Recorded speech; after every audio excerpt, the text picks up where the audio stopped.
We all know that in Return of the Jedi, the rebels managed to rescue Han Solo from the clutches of Jabba, and in a daring escape, the crime lord was killed. But imagine if Jabba the Hutt had survived the attack on his sail barge. What would have happened? And how would the slug-like gangster have taken his revenge? Well, we'll start out several hours after the battle. The twin suns of Tatooine hung low in the sky, casting long shadows over the smoking wreckage of the Katana, Jabba the Hutt's personal luxury sail barge. The once mighty barge, centerpiece of Jabba the Hutt's desert dominion, lay in twisted ruins amidst the shifting sands.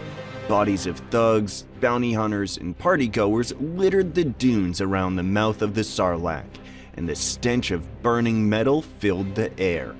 But beneath a crumpled section of the barge's hull, something stirred. A low, wet growl resonated through the debris, accompanied by the slither of green, pulsating flesh against sand. A panel burst upward, and from the wreckage, Jabba the Hutt emerged, battered but alive. He coughed and gasped for air, having survived the attack. Princess Leia had tried to choke him to death with the chain that held her captive, and while Jabba had passed out for several minutes, he had awoken in time to take action amidst the chaos of the battle. Jabba's survival was no accident. In the chaos of the battle, as the sail barge erupted into flames, his instincts had kicked in. His throne room had a hidden emergency pod, and while his loyal sycophants died, Jabba had slithered into it, shielding himself from the worst of the blast. His survival was a testament to his cunning, and now his lust for vengeance would fuel his recovery. His bulbous eyes blinked against the harsh light, and his massive, slug-like body heaved with the effort. The wound on his side oozed thick, greenish slime, but pain was secondary to rage. His mind burned with visions of the ones who had wronged him: Luke Skywalker, Princess Leia, Han Solo, and the entire band of rebels. They had come into his palace and made a mockery of him and the entire Hutt clan. It would not be stood for. Jabba and several other survivors made their way back to his palace, where the crime lord stewed, thinking up a whole array of revenge plans. Slowly, his palace started to resemble a fortress. Never again would the rebels try to kill him. He would make sure of that. The Hutt had rallied what remained of his criminal empire.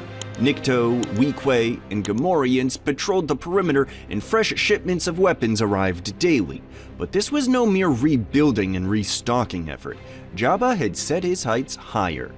His spies whispered of the Empire's desperation. The Rebel Alliance was on the brink of striking a critical blow.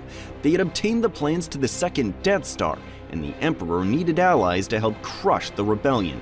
So Jabba reached out. An Imperial shuttle descended on the sands, kicking up a storm of grit. The ramp lowered, and a contingent of stormtroopers marched forward, blasters at the ready. Behind them, in a gleaming black uniform, strode an officer with a sharp jaw and colder eyes. Admiral Firmus Piet. The mighty gate to Jabba's palace creaked open, and Piet squinted into the darkness within while the stormtroopers stood ready. He called out to Jabba, telling him that the Emperor sends his regards. There was nothing but silence. But then, after a long moment, several Gamorrean guards stepped out of the darkness, gesturing the Imperial to follow them to the throne room. Jabba sat atop a dais, flanked by mercenaries and bounty hunters. His wounds had healed, and his throne was surrounded by crates of spice and weaponry. His crimson eyes narrowed, and he told Piet that if the Emperor wanted his help, he must pay handsomely. Jabba smiled grimly, his tongue flicking over his slimy lips before saying that he was seeking vengeance against the rebels and that he wanted to see their blood on the sand. Piet, though disturbed by the look and smell of the Hutt, smirked. He told Jabba that the Empire has resources, soldiers, ships, and information, and that together they could crush the rebellion. And to sweeten the deal, Piet promised that the Hutt would regain all he had lost and more. A low chuckle reverberated from Jabba's massive form. They had an understanding. Their alliance bore fruit quickly.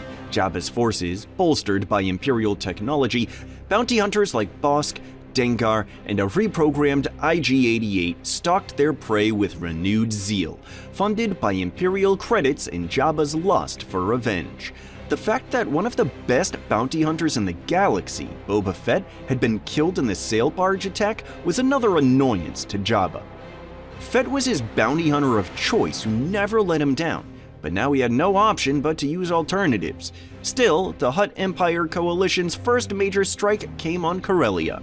Intelligence from the Empire suggested that Han Solo was leading a supply run for the rebellion, restocking before the big attack against the second Death Star. Jabba's forces moved in swiftly. Imperial TIE fighters screamed overhead as Jabba's skiffs and speeders raced through the industrial underbelly of the planet. They had received info Han Solo was on the planet trying to recruit former gang members to the rebellion. Being able to take down Solo would be a victory for the Empire and cathartic for the Hutt.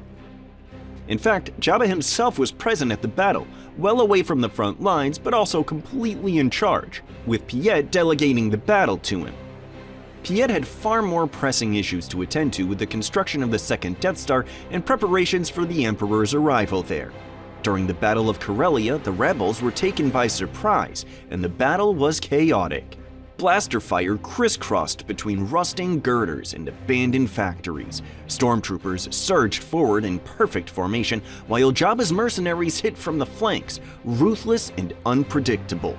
Despite Han having grown up in and around the shipyards on Corellia, he was still pinned down and had no options but to stand and fight. Ducking down behind a smoking landspeeder, he barked orders into his comlink, telling Chewbacca that he needed an extraction now. From above, the Millennium Falcon swooped low, its turrets spitting laser fire. Jabba watched the battle unfold from his armored skiff, his laughter rolling like thunder. The skiff was not only heavily shielded, but flanked by two Imperial AT-AT walkers. Sure, Solo's prized hunk of junk had entered the fray, but Skywalker was not here to save him this time. But the tide began to turn as the Falcon landed, and Leia Organa and Chewbacca, leading a small squad of rebels, punched through the Imperial lines, creating a corridor of escape. Han ran for safety, but Jabba's forces were relentless. Jabba couldn't believe it. Leia and Chewbacca were there too, and he desperately wanted to take them all out. Bossk and Dengar closed in, their rifles trained on the Falcon's ramp. They'd made shots like this 1,000 times before. Their fingers twitched on their triggers, ready to go, but then suddenly, a brilliant green blade ignited. A flash of light against the dim haze of Corellia's industrial wasteland. Luke Skywalker had arrived. He moved like a storm, his lightsaber cutting through troopers and mercenaries alike. The Force rippled around him, sending speeders tumbling and disarming bounty hunters with invisible hands. Jabba's expression twisted into fury. He roared for the Allied forces to kill him, and all weapons were suddenly pivoted away from Han and instead trained on the Jedi. It had been Skywalker who had orchestrated the attack on Jabba's palace and disrespected him so much. Skywalker had killed Jabba's Rancor, started the battle around the Sarlacc pit, and ultimately destroyed the Sail Barge. So if there was one rebel that Jabba wanted to take down more than Solo, it was Skywalker. With Solo, the grudge was a business one, but with Skywalker, it was personal. A hologram burst to life in front of Jabba's throne. It was Piet, asking why the battle had seemingly stopped. Jabba told him the Jedi had appeared, and Piet, sensing this was going to be a make-or-break moment in his career, told the Hutt gangster to capture Skywalker, not kill him. Jabba knew the importance of Skywalker, and he knew how much the Emperor wanted him alive to become his new apprentice. But something in Jabba had snapped, and he didn't care about what the Emperor or his empire wanted. All that mattered to Jabba was revenge. Jabba ordered everyone to open fire. The mercenaries, bounty hunters, and pirates all did so instantly, though the Imperial forces were hesitant. Still, Jabba was in charge of this battle, and they were told to follow his orders explicitly, so they too started firing upon the Jedi. Luke was like a blaze of action, batting laser bolts away and cutting down troopers. Han and the other rebels had started fighting back too, creeping forward and taking back Corellia inch by inch. The battle stretched into the night. The rebels fought with desperation, the Empire with discipline, and Jabba's criminals with a savage hunger. But neither Solo, Leia, or Skywalker seemed to fall. Nothing Jabba threw at them worked. Even when the AT-ATs moved in, the rebels scattered only to regroup somewhere else. It was frustrating, and Jabba grew more and more angry, especially considering the multiple communications from Piet that he kept ignoring. But in the end, it was the arrival of rebel reinforcements that turned the tide. A squadron of X-Wings screamed into battle and covered the Millennium Falcon as Han, Chewbacca, and Leia climbed aboard and escaped into the stars. It had suddenly shifted from a protracted stalemate to an unwinnable battle, and as Jabba watched the two AT-ATs burst into flames and collapse to the ground, he found himself surrounded on his skiff. The rebels had infiltrated it and made their way to his throne room. His skiff was ablaze and his guards dead or fleeing.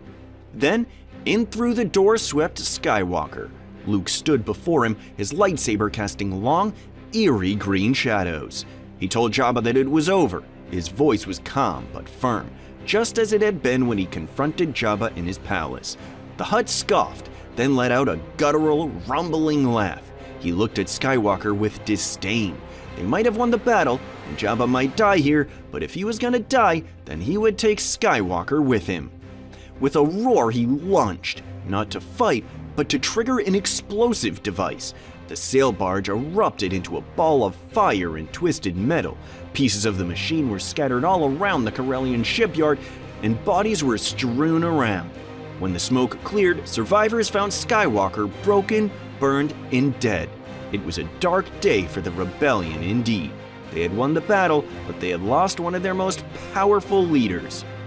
In the shadows of the smoldering scrap metal, a solitary figure slowly slithered away.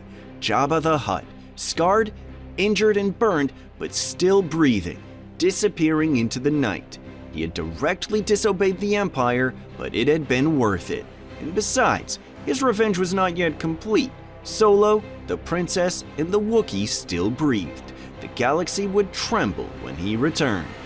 So now it's over to you. What did you think of this story? How do you think Jabba would have gotten his revenge if he had survived? As always, we love to hear from you, so be sure to leave your thoughts and opinions in the comments section down below. If you haven't already, please like this video and give us a subscribe. And as always, thanks for watching.